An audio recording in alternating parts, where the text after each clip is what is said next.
Happy New Year, everyone. Pastor Tommy McMurtry here.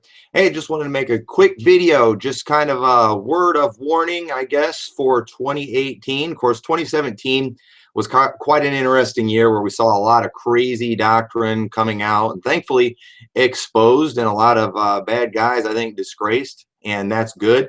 But 2018, I really believe, is going to be an exceptionally interesting year because of the simple fact that it's 2018 and it just happens to be 70 years after 1948 and Israel becoming a nation. And I was kind of reminded of this on social media. I saw a flyer going around just kind of showing um, a conference that's coming up down in Georgia. I'll show you to you here. It is the Hope of Israel National Conference, May 14th, on the 70th anniversary. Now, I don't know who any of these people are. I don't know any of them personally. I know this John Dorsey guy. I've seen him around. Interesting character.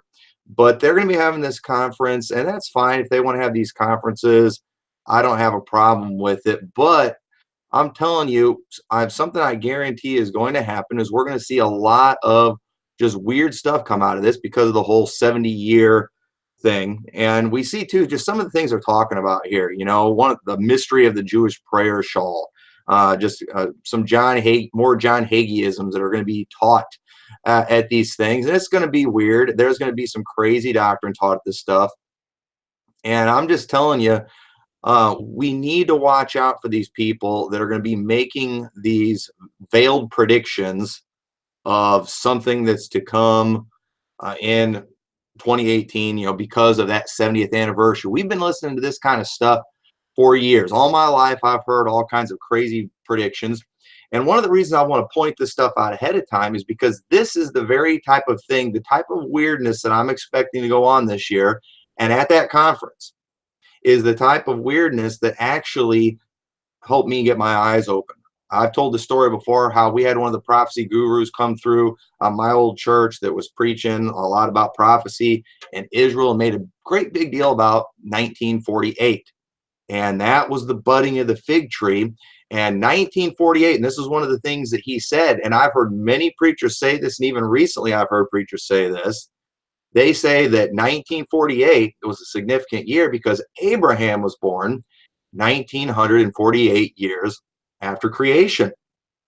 And I remember when I heard that, I had just been working on around that time. I don't remember what year it was. It was in mid 2000, maybe 2004 or 5, somewhere in there. I can't remember. I know it was before 2008 because of the simple fact that I had done my own timeline going through the Bible. And I remember when it got to Abraham, at first I put 1948, but then later when I was reading about the death of Terah, it says in Genesis 11:26, and Terah lived 70 years and begat Abram, Nahor, and Haran. And then in verse 32, it says in the days of Terah were 205 years, and Terah died, and Haran. And so then when you go into the next chapter, it's when Abraham leaves. And it says, and Abraham departed, chapter 12, verse 4, as the Lord had spoken unto him, and Lot went out with him. And Abram was 75 years old when he departed out of Haran. So it's very clear that Abraham was 75 when his father died. So when you're doing the timeline and you add it all up, I don't have the years all in front of me, but you usually have the year Terah was born, and then 70 years after that, people will put Abraham, which would make it 1948. But the problem with that is Abraham was 75 when his father died, and his father died when he was 205 years old, which would mean that Abraham was born when his father was 130 years old. That's a 60-year difference. And proof that it is exactly the way it looks in Genesis, even in Acts chapter 7, verse 4, because people will try to spin that, well, no, Abraham left before his father died. That's not in chronological order. But Acts 7:4 says, then came he out of the land of the Chaldeans and dwelt in Charan. And from thence, when his father was dead, he removed into the land wherein ye now dwell. So we see that Abraham did leave when his father died, and he was 75 when his father died. It was 205. Simple math proves that Abraham was actually born 2008 years after creation, not 1948. And you say, what's the big deal about that? It's not that big of a deal. Well, the thing is, they make it a big deal. They use that, which is false, to make 1948, Israel becoming a nation, being this major fulfillment of prophecy. And the thing is, these people are so stubborn. Many of them, now not all of them. I've called many people out for this. I always try to do it privately. When you call them out, a lot of them admit, yeah, I was wrong on that. But some guys are still sticking to it. Okay, and that's called stubbornness right there. And you don't want to get stuck in stubborn. It's the same thing as being stuck in stupid. And so we see, though, that you say that's not a big deal, but they make it a big deal. They make 1948 to be a big deal. Now 70 years, they're going to, with it being the 70-year anniversary, we're probably going to hear a lot of veiled predictions about the rapture. And what I mean by veiled predictions, none of these guys are dumb enough to say the rapture is going to come this year. Okay, they all learned from a guy, Edgar Wisden, I believe is how you pronounce his name. Let's look at him here real quick. 88 reasons why the rapture will be in 1988. Okay, now I was just a kid when all this was going on, so obviously I didn't get to see all that, but obviously this guy was dead wrong. But where did he get the idea it was going to come in 1988? Well, Jesus, he ascended to heaven in 30 AD, and 40 years later, you had the destruction of Jerusalem. And so, 40 years later, something significant happened. And so they thought 40 years after Israel becoming a nation, the rapture is probably going to come. But once again, it was just proof that 1948 was not this big prophetic thing that everybody tries to make it out to be. And these people are using this as deception. And I'm telling you, I really believe we're going to see a lot of this stuff. We had people just in November when America decided that Jerusalem was going to be, or they declared that the capital, and we were going to move our embassy there. Everybody was acting like it was this magnificent fulfillment of a great biblical prophecy. Well, I sure would like to see the scripture that shows that, okay? It wasn't a big deal, but they try to make a big deal, and it all comes down to we got to support Israel. We got to support Israel no matter how bad they are, no matter how wicked they are. And folks, it's getting stupid. And then look at this one here. This is great. You can't make this stuff up, okay? Pastor Greg Locke, he's a big, rah-rah Israel guy that just praises the daylights out of them no matter what they do. Look what he has in his Instagram. He took a picture of Trump visiting the Western Wall, and he says, at the gym, and when this image hit the TV, I began crying and didn't care who saw me. We are watching the Bible unfold before our eyes. Because Trump visited the Wailing Wall? How is that seeing the Bible fulfilled before our eyes? I don't remember seeing that in the Bible, unless it has something to do with the last Trump. I mean, that's just the dumbest thing I've ever heard. And I'm telling you, we're going to be hearing a lot of foolishness this year just because of the 70th anniversary of 1948. And it's that type of foolishness that woke me up. When people are teaching us the budding of the fig tree, I'm like, it can't be the budding of the fig tree. That doesn't even make sense. And then when they would try to use 1948, and I knew 1948 was not the year that Abraham was born. I was hoping maybe they were right, and then 2008 was going to mean something. But 2008's come and gone. Nothing happened then either.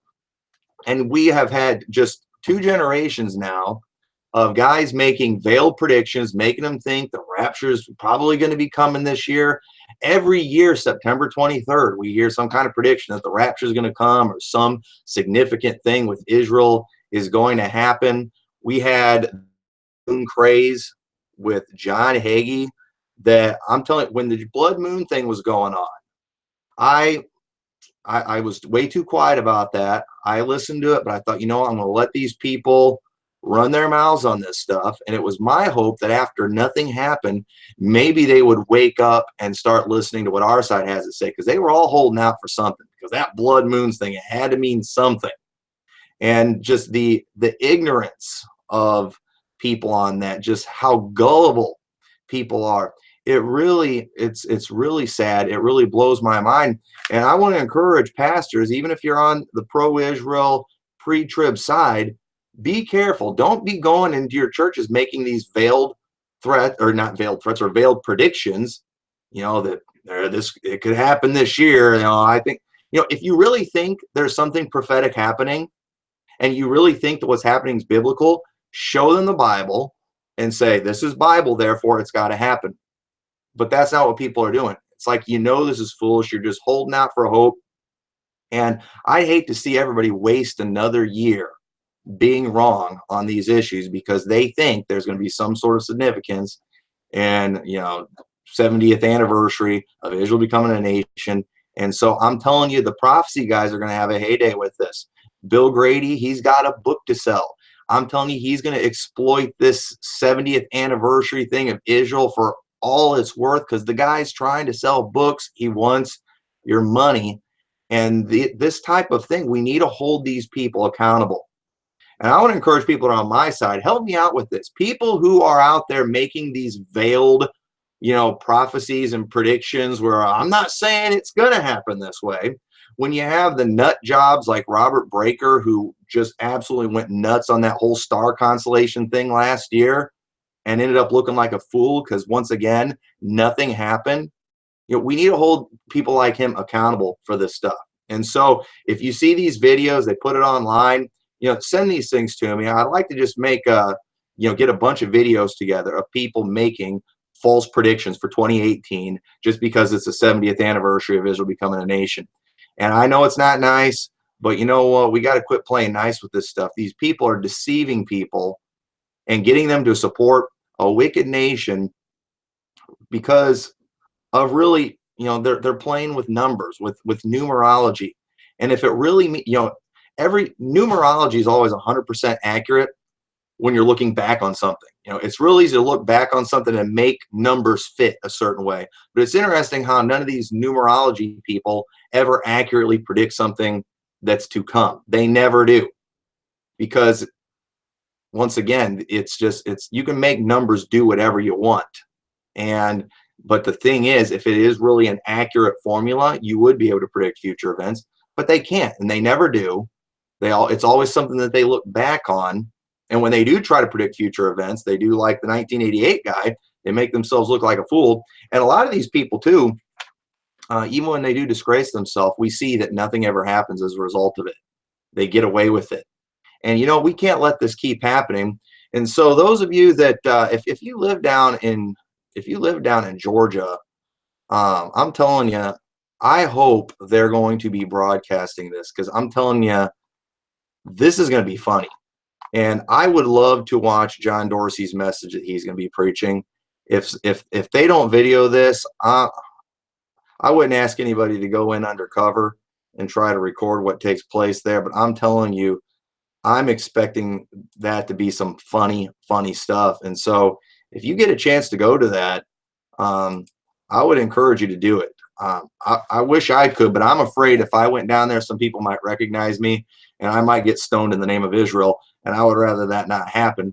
But I'm telling you, folks, just watch out for this stuff. Don't, if you hear some of these phony predictions, hold these preachers accountable for it. And preachers, even if you're pro-Israel, I'm asking you this year to just start thinking a little bit. Stop being so political. And I want you to take note of these predictions people are making and see how many of them do not come to pass. And none of them are going to be like, no, it's got to happen this way. No, they're going to do it in the cowardly way. I'm not saying it's going to happen, but it very well could happen. The rapture could come this year. And you need to wake up to this stuff because it's a joke. It's getting ridiculous. And I'm embarrassed for you if you're falling for this stuff. And so 2018, it's not going to be the year. Now, I guarantee you May 14th, something's going to happen in Israel because Jews are real big on dates and things like that. And so they're going to try to get something passed. I don't even know what they're working on right now. They're going to try to strike up some kind of deal. I guarantee you they're going to try that on the 70th anniversary. And the Baptists are going to go nuts. A great fulfillment of prophecy. We're seeing the Bible unfold before our eyes. I think I hear Gabriel warming up on the trumpet. He's about to blow it. And we've got to stop listening to this stuff.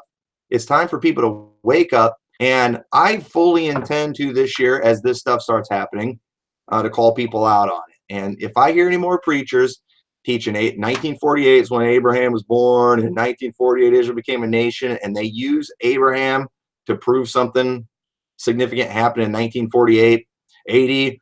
I'm not going to call them out privately. I'm going to call them out publicly on it, because this is ridiculous. This is just a joke. Now, what people do in their own churches, if you want to have your prophecy conferences, in your church, you can do whatever you want. But, once it hits the World Wide Web, it's fair game, and it's on. And so,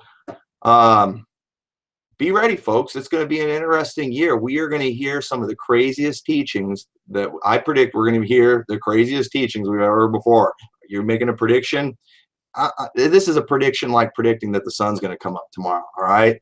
This is not, I didn't get some word of prophecy or have a vision or anything like that. This is just experience talking, and people are going to go nuts over this stuff. And so let's watch for it. People on our side, don't be deceived by it. And those on the other side, let these things be a wake-up call for you, so you can stop looking like a fool, falling for this phony junk. And so I give you that one little nugget there with when Abraham was actually born, just trying to show you how ignorant these people are with the Bible. That's something there that's real simple. I don't make a big deal about it, but they do, and they're just dead wrong. And so it was one of the things that got me skeptical. And I thank God that happened. I'm thank God I had a little bit of Berean in me. And when I heard some of these things that I knew were wrong, I went back and I checked again. And I was like, man, if they're wrong on this, what else are they wrong on? And found they were wrong on quite a bit. And so anyway, God bless you. Hope you have a happy new year. If you are in the colder climates like I am, man, stay warm. And we will see y'all next time.